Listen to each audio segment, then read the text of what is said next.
Well, transfer deadline day is just around the corner in this Southend United save, and after a poor start to the season against top opposition, we may consider offers for a few of our squad players. We're still looking for that one more bit of magic if it's possible. But before all of that, before worrying about the transfers, we've got to get one over on our old nemesis, Jose.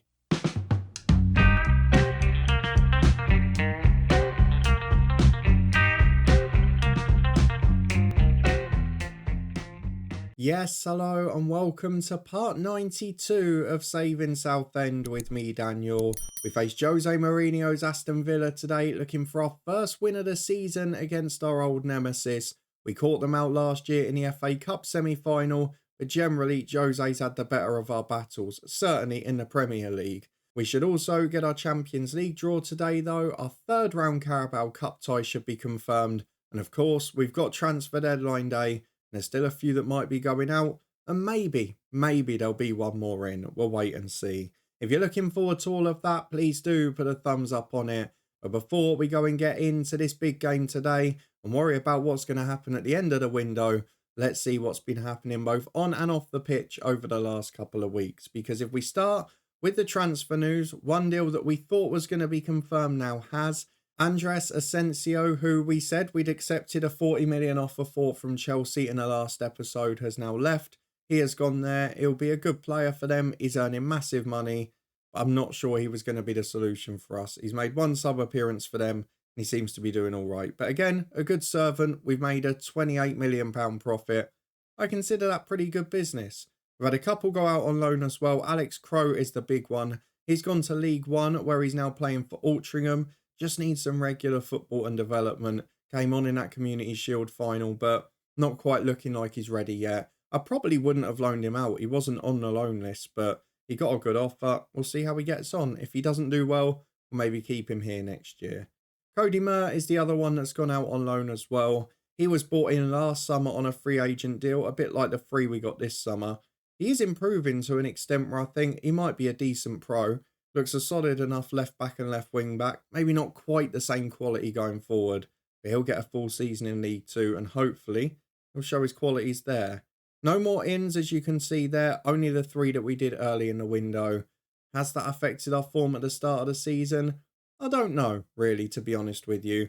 We're yet to win a game in competitive action. Of course, we had to play that weird friendly in the middle because we needed to get people fit. We did get a point at home to Arsenal on the opening day. Gabriel Martinelli still going, scored a cracking goal, but we did get one back. Lewis Herbert from a set piece. Jude Sadler was absolutely brilliant between the sticks, and Teddy Ivanov, unfortunately, picked up an injury, and that hasn't helped us here, because against Manchester City, we were beaten 1-0. It was a tight game, it was pretty tense, but without Ivanov, we didn't have the same threat. Kranjic isn't quite up to speed yet, not settled.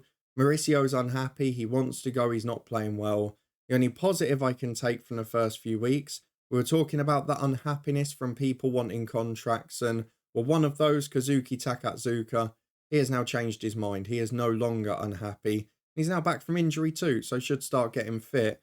The Angelis isn't far away. Ivanov and Kranjic have both had knocks too. So I think it's going to be until September where we see the best of this team. We've had 3 or 4 players out. It's just unfortunate the way it's fallen. Both of our best advanced forwards missed the last game against City. We didn't score. We had both of our right wingers injured against Manchester United. Our debutant had to play right midfield. Just those little things that haven't really worked out.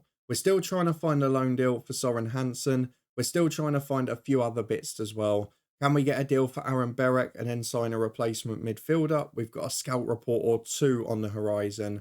And of course, the Mauricio situation is unclear. If he stays, if he ends that unhappiness, then it's probably Joe Hugill that will have to be sacrificed. Otherwise, there's going to be a couple we can't register for Europe.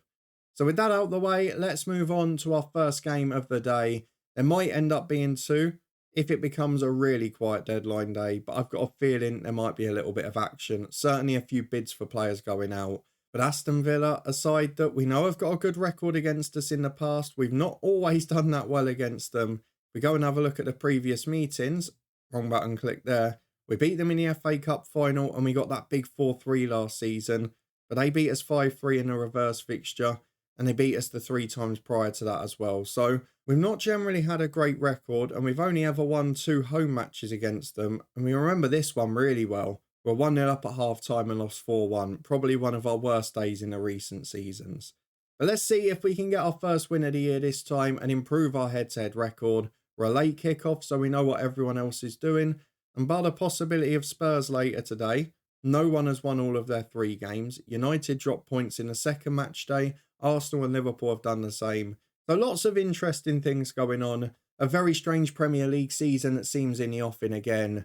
And it's a very similar looking Aston Villa team. We know the qualities they've got. They've got Eric Garcia. They've got England's #1 in goal. Doué in midfield, who we briefly had at Bayern Munich in the head coach. Washington and Kennedy always cause us trouble up front until the left back is reaching his potential and becoming one of the best in world football. Let's go and get the opposition instructions on and head through to the team selection. You can see from last week there are a few players who are not available, and Mauricio is now the 3rd centre forward in that advanced role that cannot play. So we are down to the last 2. It is Joe Hugill and Joe Wills. Which one's going to be the Super Joe today? Yakalano's playing on the right because Takatsuka has struggled for fitness. I might switch them back round today for the first time, you know. And at the back, we're still persisting with Ishmael at left back due to the other injury. I wouldn't mind a better backup there. And if I could sign one first 11 player that could come into the team when everyone's fit, it would probably be a replacement for Jimenez. But at the moment, we haven't got that. We've only got 5 subs available at the moment from there. So let's get a few more of these added on. We have got Peacock and Rakowski defensively, who should be all right. But the last 2 positions, in terms of a striker and in terms of players that can play in central areas, I'm not sure we've got that. Teddy Ivanov might have to do a job. He's got a twisted ankle and it says isn't recommended for a fitness test. We've then got Mauricio, who it says isn't fit. And then Kranjic is nowhere near. So I might just have to chuck Mauricio on the bench here just so we've got a striker. And that means that this is the team and squad we've gone for. Jude Sadler, the first choice between the sticks. He's had a good start to the season. And boy, he's having to the way we're playing. At right back, it's Memic with Ishmael on the left, Herbert and O'Day in the middle. We've got Takatsuka in for his first start on the right. Adamson on the left has been an ever-present so far, with Bernberg and Jimenez the midfield 2. Wills and Hugill the 2 up front, the only 2 that are fit at the minute. But I'm not overly worried because if we need to, we can chuck Vasquez up front as well, who's brilliant in that role. So let's go and get through to the final game of August and a 3rd opportunity to win our first game of the year. Jose Mourinho's very attacking Aston Villa side awaiting. So let's see if we can hold them off. We've gone for the team that we expected, and they've done very much the same. They've still got Rashida Dowu on the bench, one of our former loan players. Caritas is there, who we had in our Twitch save with Luton. Alex Humphreys, who they beat us to sign in a couple of years ago. All worked out because we got Lewis Herbert in the end. And Julian Merlo, another defender we've gone for, but not the greatest in the air. So let's go through the dressing room. Let's tell the lads, what do we want to tell them? Our home form's important. We've got Jude Sadler motivated. And if we're going to win this one, he's going to have a good game. I think my misjudgments in pre-season have probably caught us out a bit here. We've not got everyone fully fit. We've had those few injuries that have picked up later in the summer as well. And it's just held us back a little bit. But the schedule's not been good to us, has it? As Coyote puts the cross in for Kennedy, and neither has the start to the game. We're back to gifting a 1-goal lead to every team we face again. And if you keep conceding the first goal, it's not ideal. The fluency we finished our season with has gone, but that was a friendly run-in on paper. And here, they've got a difficult start. My only solace I'm taking is that next month we'll have players back from injury, as now Bernberg has picked up a knock, our best player at the club. And with those easier fixtures and a stronger team available, we should do a lot better. But it has been a bit of an alarming start. It's been a slow one. And just getting used to having a squad that's full of international players is not ideal. But going 1-0 down against Aston Villa doesn't always end well for us, does it? As here is Eric Garcia at the back. They're dominating the game at the minute. And having lost our star midfielder, I'm waiting for the creative spark. Not got a reaction from encouraging the lads as well, which is very unusual. That must be offside as it's put wide of the post. Michael Oliver does blow for the free kick. We have now finally got some reaction. But 24 minutes gone and we are yet to have a shot. Aston Villa the dominant force as Memic goes to Berek the sub. Might be unhappy. Here's your chance to put yourself in a shop window and you've passed it to Coyote. Do you want to move to Villa or something? Jesus, what is that? Off the bar with a shot. Trying his best to angle for a move for Jose, isn't he? as Hugill goes back to Adamson, works himself down the line, and with half an hour gone, you can see why Bernberg's first choice there, can't you? Takazuka, Herbert, Jimenez, where is the action? Your morale is not supposed to be like that. You've been such a tight-knit squad. The two players being unhappy do this. As Garvey shoots, good save Sadler. We're clinging on for dear life at the minute. We are offering absolutely nothing, and I know maybe from the start Hugill can't offer the same up front. Takazuka's not match fit, it doesn't all help us out. But his performance has been dismal. I just need to get to half time at 1 for now. Well, touch wood, it looks like we've managed to do that. It is Southend 0, Aston Villa 1 at half time, and we have caught up on the shot count without seeing too much on camera. Lots of these ads are furious and frustrated for some reason I don't understand, so we're going to demand more. I'm going to give them 10 minutes before I bring in the subs. I'm going to bring Hugill off and I'm going to bring Takazuka off. And I might do something else in the middle. I would have liked to have taken Jimenez.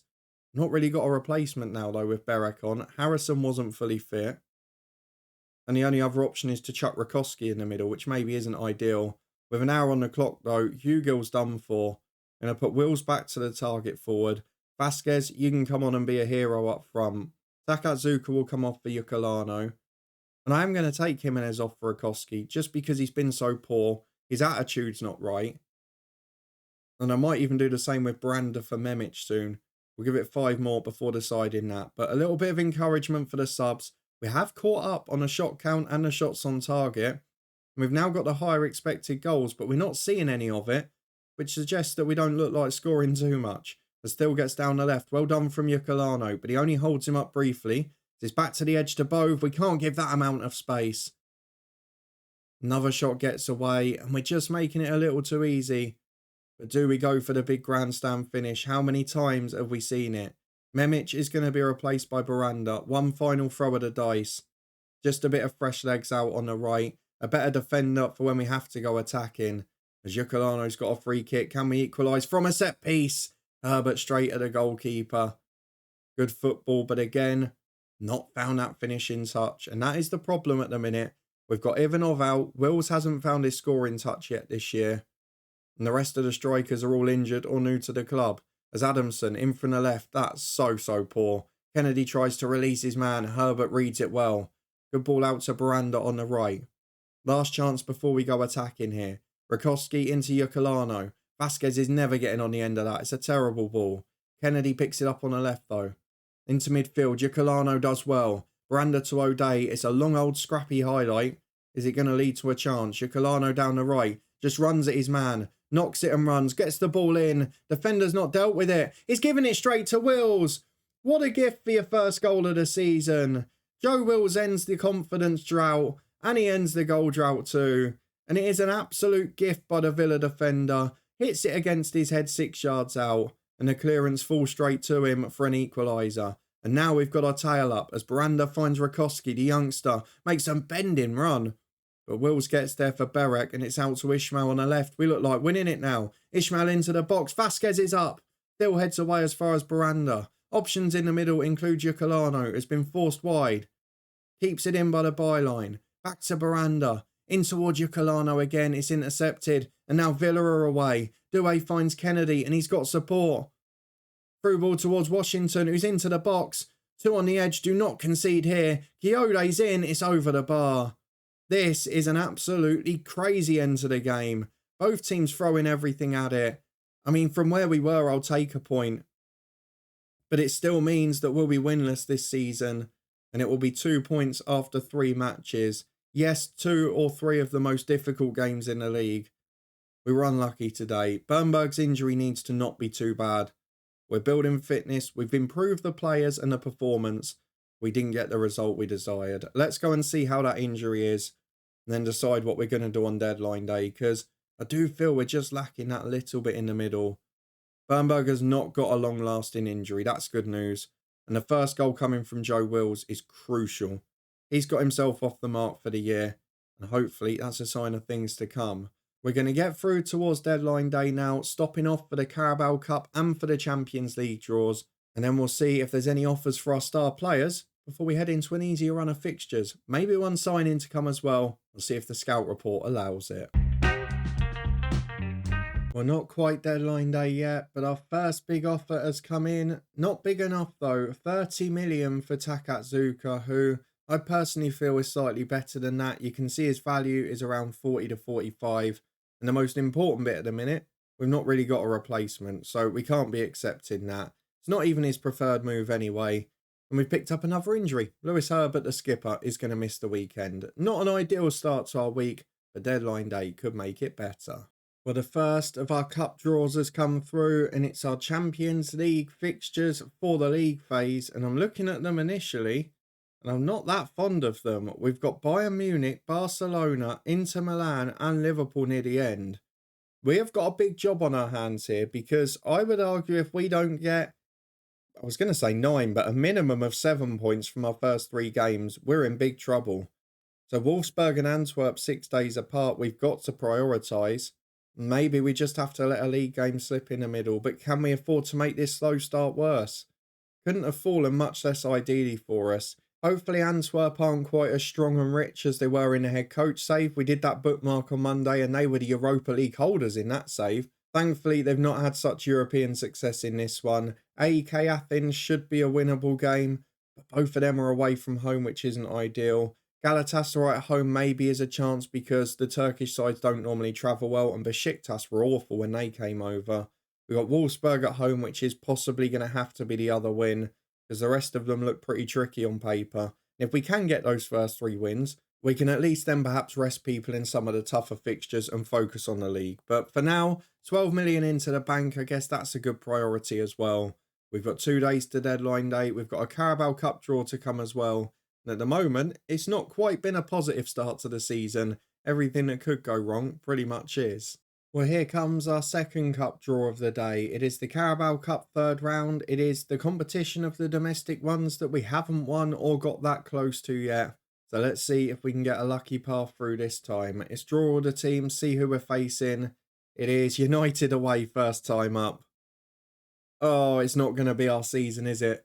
Is anyone just getting the same little feeling as me that this might be a slightly tricky year? United first team out. I mean, that's ridiculous. This is going to be very difficult. Away from home as well, unless they rest everyone. We're going out the Carabao Cup first time of asking. Deadline day on the way tomorrow. I've only got one sort of surprise signing coming in so far. I'm trying to find a centre midfielder desperately, but it's just not there at the minute. Nor is the interest in Berek to go out. Well, here it is as we approach transfer deadline day. We're being linked with Julius Till, but I can tell you we're not signing him. Our Etihad are linked with Teddy Ivanov, one of our strikers, and we've got to be wary up there. But transfer deadline day probably only brings one in my opinion. I've been looking for a centre midfielder and I just can't find one. And I'm not going to buy someone who's not a big upgrade for the sake of it. We've seen before when we trust our scouts, when we let them work, they find players in time. So we're going to keep the search on for a centre mid, but I've not found one yet. What we might have, though, is the return of the first player that left after we started this save, because we started it on Real World, and Casey Worcester was a promising 16-year-old at Southend United who left to join Newcastle. He is now going to be on his way back, and we brought him in as an emergency backup. We're just waiting for the contract to be agreed. The reason I've done this is, one, so we've got a 5th choice striker if we lose one of the 4 big starters, but also because he's homegrown at the club. And at the moment, we can't register a 25-man Champions League squad, and we normally can't register Hugo either because of the depth of it and the number of players we've got in the squad. So the reason this one's a good deal is it means we've got a 5th choice striker for Europe. He's not great, but he's 2-star ability. He's been scoring 1 in 3 across his career. And he's probably the low Premier League level, maybe top Championship level. He's a good finisher. He's got pace. He doesn't often get injured based on his career stats.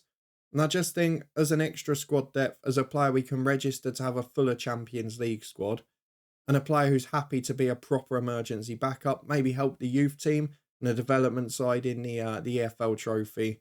I think that's a pretty good deal. So we'll wait and see if that one gets done. But for now, it's all about what offers are we going to get, as we look forward to a reunion with Sam Ammo at Hull tomorrow. It could have been Miranda as well if he'd accepted the deal there. There's still a few players wanted, and deadline day is here. Let's see if the next 15 hours bring any big surprises. Well, the first surprise deal of the day, and possibly the only in that we see for the rest of this window, is going to be a return for Casey Worcester. 11 years after he left in the 23-24 season, he comes back for free after years at Motherwell. The report says he's actually quite prone to injury, but he's barely had any in the history of this game. He's a player we've tried to sign 2 or 3 times. We've thought about bringing him back at others, but now is the right time for us. So Casey Worcester, still only 27, returns to Southend United, and lovely to then be able to say we've got someone who started to save back here. Let's get through the pre-match press conference. We'll deal with all of that. And now we can go and meet Casey Worcester, who returns for a second spell at the club. And here he is, a 2-star ability player who isn't going to offer a great deal, but homegrown in the nation for the league, homegrown at the club for the Champions League rulings. It's a perfect addition in that sense, and it is mainly with the Champions League in mind, or Europe generally. Hugo's going to welcome him, might well be the casualty at his expense next season. We'll see how both of those get on. Still waiting to see if we get an offer, because Mauricio is wanted by Wolves. Ivanov is wanted in Saudi. I wouldn't want to sell him though. We're still trying to get Hansen out, which isn't working out. We've offered him via loan. And we've also got interest in De Angelis, who I really wouldn't like to lose. Takazuka, we rejected the bid, as you know. Or will there be more coming in? We'll wait and find out the answer in the next few hours. Sam Ammo is coming back in the next couple of days. He's going to be here to face us with Hull. But we've got to worry about the last 10 hours of the window and avoiding losing any stars. Well, I didn't expect this to be our first and probably final test of the day now with 3 hours to go. The first offer we've had is from Real Madrid for Drew O'Day, who didn't have the best first season, but is starting to look an elite centre-half now. He's a very good player, and we got him on a free agent deal last year, so it is tempting, but apparently he's worth 65 million. We're not going to be able to get anyone better at this time of the year, and while I would have possibly considered selling a centre-half, I don't really want it to be my joint best one at the minute, so I'm going to have to reject that deal. Hopefully he won't throw his toys out the pram at me, but if he does, we can maybe agree a price to sell him for. Soren Hansen is not going out on loan. We've tried our best with this one. We have got good centre-halves if he pushes his way out, but for now, I don't think it's the right time to sell, especially with the offer coming with 3 hours to go. Well, this could get a bit tricky now, because with 2 hours to go, I can see another offer for O'Day. Soren Hansen has picked up a knock. I will give you a quick glimpse into the midfielder we were looking at, and it's a name you may remember. We had a right winger on loan a few years ago, and I can't remember the name now. And we tried to get Dima at the same time, and he rejected us. And he's become a very good top-class player. Never came to us in the end, stayed at Atalanta. He's a very good footballer, but it's not quite going to happen. He wants 100 grand a week. The fee is not a problem, but he's going to pick AC Milan anyway, so we're not going to worry about that. And I don't think he's that much of an upgrade on what we've got. Real Madrid come in for O'Day again. Let's see this offer. Oh, it's still not big enough. It says a potential value of 66, but a lot of that is reliant on appearances. Maybe they can come back for him in January or next summer, but for now, I'm going to want 60 or 70 million. We've already sold Asensio for 40. Despite the 3 big signings, we've made a profit this summer. I'm not in a rush to sell. I know Birmingham probably want us to. We're not going to worry about that. Peacock, the best trainer. By next summer, Peacock, Rakowski, Hansen, one of them might be ready to take over. At this point, it's not quite the time. 2 hours remaining. Let's see if we get any more tests. But for now, it's been a surprise on the ends and probably a surprise offer on the outs front. Let's see if there's any more of them. Well, Mattia Dama happy to accept 60 grand a week to go to AC Milan. Not quite as much as he wanted from us. However, the interest is still not dwindling in certain players. Mauricio, particularly from Wolves, that's going to have to not happen now because there's only 30 minutes remaining. But there is interest in Memic from Real Madrid, and there is interest from Saudi and others still, and their window doesn't close for a while. I'm a little bit worried about this, and with the ongoing unhappiness of a couple. Mauricio is the one I would have been willing to sell, but it looks like that's the only one that we definitely won't be seeing.